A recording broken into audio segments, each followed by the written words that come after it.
One of my favorite ways to find inspiration for Christmas crafting is to go online and look at stores like Kirkland's and Wayfair. Then I go to the Dollar Tree and I find items that I can use to recreate those looks for a fraction of the cost. Hey everyone, thanks for coming to hang out with me today. If you're new here, my name's Jess. I'm really excited to get crafting. I hope you are too. Let's get started. These chunky wooden snowflakes seem to be so popular, and I was very excited to recreate it. Now, I'll be honest, I am only going to glue together 2 snowflakes here, but when I was in the Dollar Tree, I grabbed 3 of them, but the third one just wouldn't line up correctly with the other 2. So I'm just going to use 2 for this, but I think I would have preferred it just a little bit thicker by using 3. So if you go to the Dollar Tree, make sure you line them up in the store to make sure that they're going to fit together. The smaller snowflakes are from a leftover pack of wooden ornaments that I had from last year. And as I was gluing them together, I just made sure that the holes at the top lined up with each other. And I am using wood glue here because I find that sometimes when I use hot glue, it can create a bit of a gap between the 2 pieces. And I wanted to make sure that all of these pieces stayed as flat as possible with no gap. I used wood glue on the smaller snowflakes as well as the larger snowflakes. Once I had all of my snowflakes stacked and glued together, I just used some craft clips to hold everything in place while the glue dried. After my glue had a chance to dry, I went in with some white chalk paint and I painted the smaller snowflake with that, and then I used the truffle color by Waverly to paint the larger snowflake. Now if you notice in the Wayfair snowflake, there's actually glitter around the edge of the larger snowflake, which isn't really my style, so I decided to distress my larger one instead by using some white chalk paint and a chippy brush, and I just lightly brushed around all of the edges. I realized after my paint had dried that you could still see that hole at the top of the smaller snowflake, so I filled that in with a bit of spackling, and then I just used some hot glue to attach the smaller one to the larger one.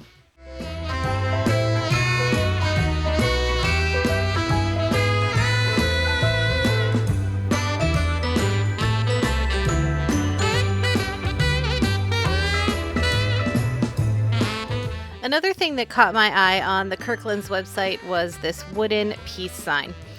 Now, I know on Amazon you can find half wooden beads, meaning that they're just a half a wooden bead that you can lay flat on something, but I didn't have any of those on hand, and I'm really trying to use up things that I already have. And I do have quite the collection of wood beads. I also have a pair of these miter shears, and they make cutting the wood beads in half really easy. I was just really careful to make sure that I placed the bead inside with the hole facing up, and then I took my other hand away before I closed the miter shears, just so that I wouldn't accidentally cut myself. Now, if you don't want to go through all the hassle of cutting these wood beads in half, I'll make sure that I have links in the description box for the half round wood beads and also the wood beads that I always buy from Amazon to use as well. The Dollar Tree has these peace signs, and they actually have another one too. It says Merry instead of peace. And I really like these better than the Kirkland's one because they have more character. I really think the peace sign is cute, how the A is a Christmas tree rather than just being a typical letter. Once I had enough of the wooden beads cut in half, I used some hot glue, and because I cut the beads in half through the hole that was already in them, I was able to place hot glue right inside that channel and then lay it down on top of the letters. This way it adhered the bead nice to the wooden letters, but because of that channel, a lot of that glue stayed inside the bead and it didn't ooze out everywhere. If a little bit did come out, I just made sure that I wiped it away right away so that you couldn't see it. Most of the letters I was able to fit the beads on pretty well. A couple of them, there was too much of a gap at the bottom, but it wasn't enough for a full bead, so I did end up cutting the bead down just a bit more so that it would finish off the bottom a little bit. And then at one point, the bead was just slightly too wide, so I did take a sanding block to the side of it so that it would fit better inside the letters. After I was happy with my bead placement, then I started painting the whole word. I started with some white chalk paint as my first base layer, and I made sure that I really got in between all of the beads so that I could get all of those little nooks and crannies covered. For the most part, I was able to use a pretty large brush for this, but inside some of the letters, I did have to use a smaller brush just to make sure that I got a full coverage. After my white base layer was dry, I went in with the elephant color by Waverly, and I wanted to create a bit of an outline around the letters. I'm using a chippy brush. I dabbed most of the paint off of it, and I'm just going around the hard edges. I'm really not trying to distress across the surface. I'm really just trying to create an outline around all of the letters. After that, I moved on to adding some depth to the beads themselves. I'm using the same color and the same brush, and I'm just dusting over the surface of the beads. This is a little too dark, but I knew that going into it.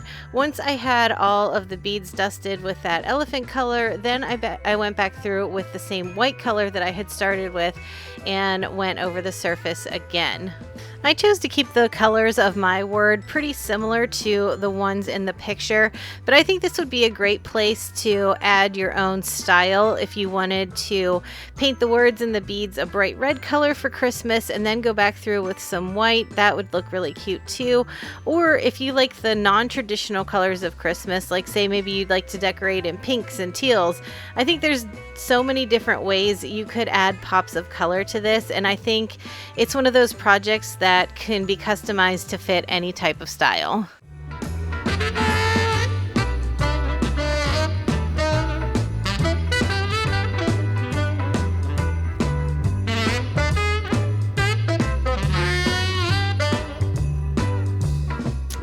I really love decorations that can be carried from Christmas all through winter, and I think these ice skates are perfect for that. And I was really excited because the Dollar Tree brought out their own version of these ice skates this year, and I knew I would be able to customize them to make them look like the ones from Wayfair. Both of the ice skates had these little snowflakes on them, and I knew I needed to flip one of them over so they would both be facing the same direction. I used my spatula to try and pry off one of the snowflakes. I did end up damaging it a bit, but I knew I could work with it anyway. I got out my Antique Wax by Waverly, and using a baby wipe, I stained both of the ice skates with the wax. I stained the backside of the ice skate that I had removed the snowflake from, and for the other one where the snowflake was already attached to the front of the ice skate, I did have to go in with a paintbrush to make sure that I had that stain color down inside all of the nooks and crannies of that snowflake. Once the stain was dry, I went in with some wood glue on the snowflake that I had removed from the one skate, and because it did break when I was trying to take it off, I just had to line it up on the edge of the skate because that's kind of how the pattern was on the Wayfair skate anyway. Some of the snowflakes were kind of coming off over the surface. So even if I would have removed the snowflake hole with no damage, I probably would have ended up cutting it so that I could place it on the edge of the skate anyway. Next, I went in with my white chalk paint, and I could still see the line that they gave as a guide to where the blade of the skate started, so I used that as my guide to paint on the white. I painted the entire blade of just the one skate with the white chalk paint. Then I went over the surface of the snowflakes with the same white chalk paint. To create the fur at the top of the skates, I grabbed one of the microfiber car wash cloths from the Dollar Tree, and I just cut strips down that would fit over the cuff at the top of each skate. I wasn't too worried about getting it exactly the right size because I knew after I glued it on I could trim off the excess. When I glued it on, I made sure that when I put the hot glue down, I avoided the hole at the top because I still needed that hole open to be able to hang it. Once I had the cloth glued in place, then I just took my scissors and trimmed around the edges to give it that rounded look. I wanted to create a few holes in my skates so that I could add some laces. I have this tool called a Cropadile by We Are Memory Keepers. I'll make sure that I have that linked in the description box below. If you don't have this tool, you could just use a drill, or you could just skip this step altogether. I put 3 holes on each skate. I did the first skate first using the holes that they already had marked, and then I laid that skate on top of the other one, and using my pencil I just marked where the holes were so that I could punch through on the second one.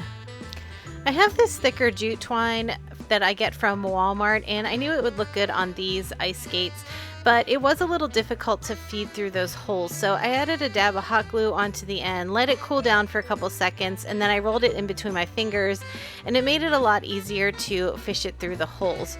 I started at the top. I ran a piece of that jute cord through that top hole, then I added a wooden bead onto each of the tails, and I put a knot at the end.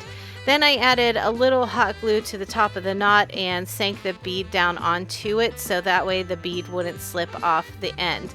Now you could stop here if you didn't want to put the holes in the skates for the laces. You could just tie a bow and glue that to the top of the skate, but because I was able to add the holes to my skates, I decided to continue on with the laces. For the laces, I started by fishing my jute twine from the back of the skate to the front. I added a little hot glue on the tail, and then I secured it in place with a piece of clear tape. And I did do the same trick again where I added hot glue to the other end of my jute so that it would make it easier to fish through the holes. Then I just wound the jute up through the middle hole and then again at the top hole where I had tied my bow, and then I worked my way back down to the bottom hole again. I just kept looping it over the front of the skate to the back. Once I got to the end, I hot glued the other tail in place, and again I secured it with some clear tape. By doing that, by going up from the bottom to the top and then back down, it did create that X pattern to make it look like it was laced onto the skate. Once both of my skates were laced up, then I was able to add the hanger at the top of each skate, and because I didn't add hot glue to that hole that was already there, I was able to run that jute right through the backside of the top of the skate. I tied it in place. I left the length that I thought I would like, and then I ran the other end through the other skate and tied that one in place too.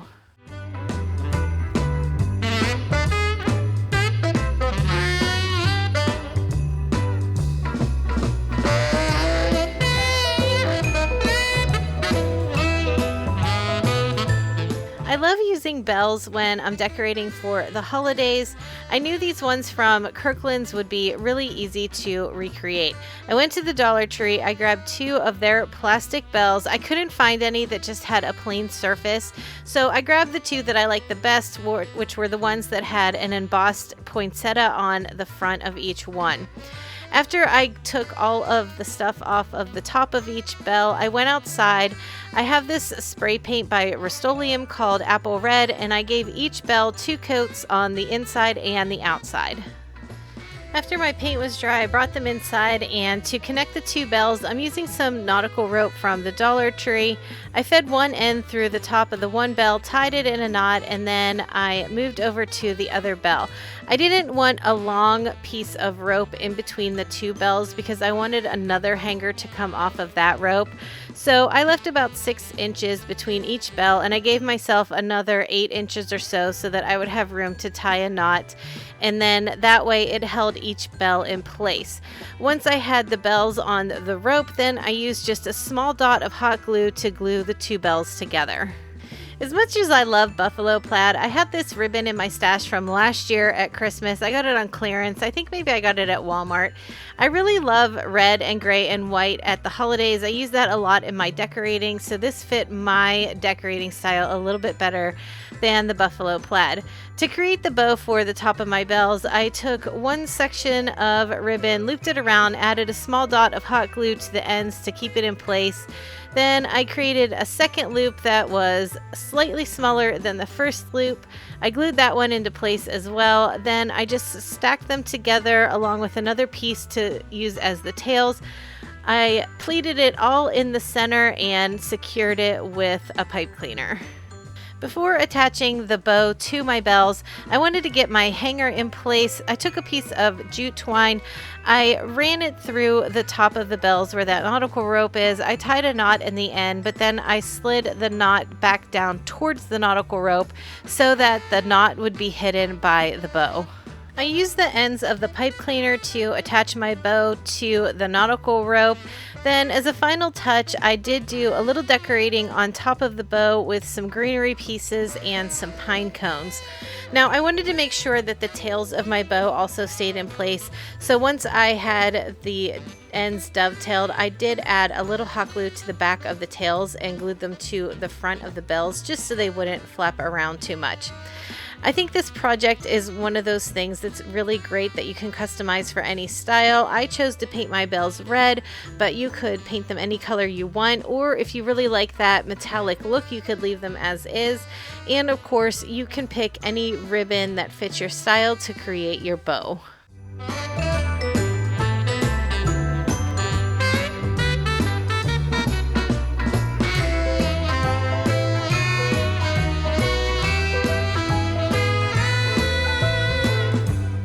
This piece of wall art from Wayfair is another one of those items that can be put up for Christmas and left up all winter long. I already had this 12 by 12 frame on hand that I had used for another project. I also grabbed a piece of chipboard and a pack of these plastic snowflakes from the Dollar Tree. The chipboard was a nice gray color, but I wanted mine to be a little darker, so I mixed together the elephant color by Waverly with just a little bit of the ink color. If you don't have chipboard on hand, you could definitely use cardboard, or you could buy a piece of the black foam board from the Dollar Tree and use that without painting it. The plastic snowflakes are clear, and I wanted them to pop more on the darker chipboard, so I grabbed some white chalk paint and I started painting each of the 3 snowflakes. These snowflakes do have a little bit of glitter on the tips, which adds a really cool texture to them, and to mimic that texture throughout the whole snowflake, I'm using my brush and I'm pouncing it up and down on top of the snowflakes so that when the paint dries, it has a little more texture to it. Like I mentioned before, I used this 12 by 12 frame in another project, and for that project I wanted it to have a white distress look, but for this one I really liked how the sign in the picture had a wood frame. So I'm taking my sanding block and I'm sanding off a good bit of that old paint, not all of it because I didn't mind if there was a little bit left.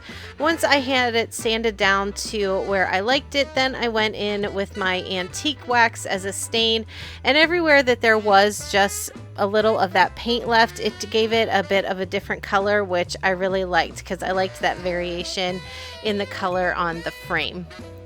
Now this frame isn't from the Dollar Tree. I believe this was from Michael's. I had gotten a big pack of 12 by 12 frames, and for the project that I had created with it before, it was actually a canvas and I had cut the canvas material off, and so I was just left with the frame.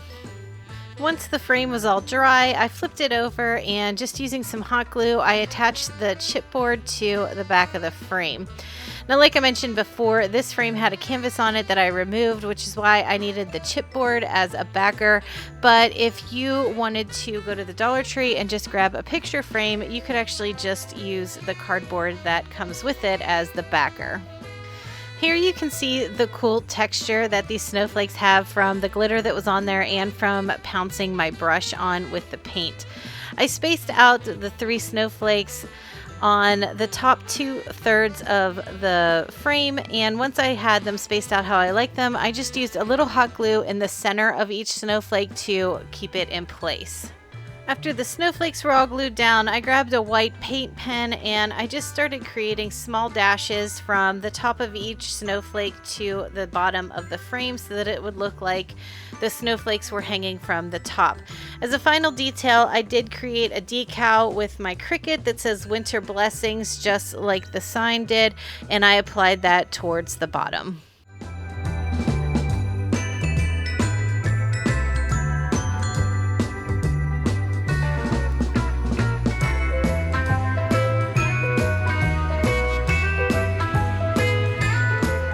I think this lighted ornament garland from Pottery Barn is such a great way to add some extra lights to your holiday decorating.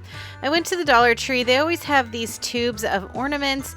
They always have them in several different sizes. I dug through until I found all silver ones because that's the color that I wanted to go with. And I also grabbed a pack of the fairy lights from the Dollar Tree too. Now you can see here, I grabbed 6 tubes of ornaments. I grabbed 2 in the large, 2 in the medium, and 2 in the small. And they vary in texture and finish. Some of them are glitter, some of them are chrome, some of them have a matte finish, but they're all in the silver gray family. This was such an easy DIY. It came together in no time. I took the string lights and unraveled all of them, got my battery pack in, I dumped all my ornaments into a big bucket, and then I just started stringing them on. I made sure as I was stringing them on that I was varying the size and the finish so that I tried to make sure that there wasn't 2 of the same together. Once I had all of my ornaments on the fairy lights, since this is a wire, when I got to the end, all I had to do was wrap the wire around the last ornament a few times to hold everything in place. Once I set it up on top of my fireplace, I just made sure that I spread the ornaments out in between all of the lights, and I piled some of the ornaments up on top of each other so that it wasn't just a flat garland.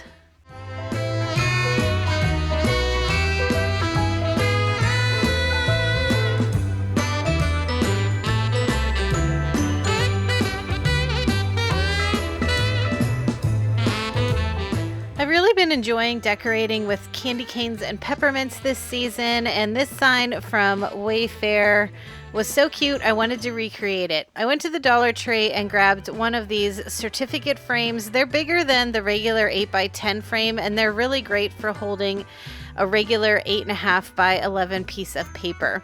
A product I've been wanting to try is this ribbon buff. I've seen other creators here on YouTube use it, and I think it looks really cool. I found this at Hobby Lobby. I got mine in the color antique gold.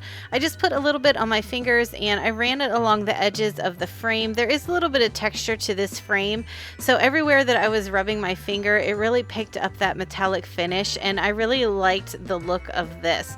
Now, if the metallic thing is in your style, you can always go through with some paint, or you could just leave the frame plain as well.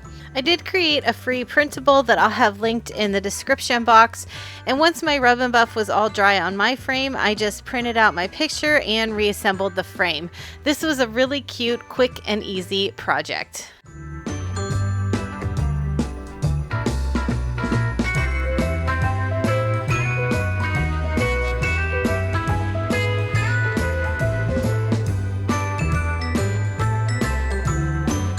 Thanks for coming to hang out in the craft room with me today. You'll have to let me know in the comments which one of these projects was your favorite. All right, everyone, I hope you have a great week, and I'll talk to you in the next one.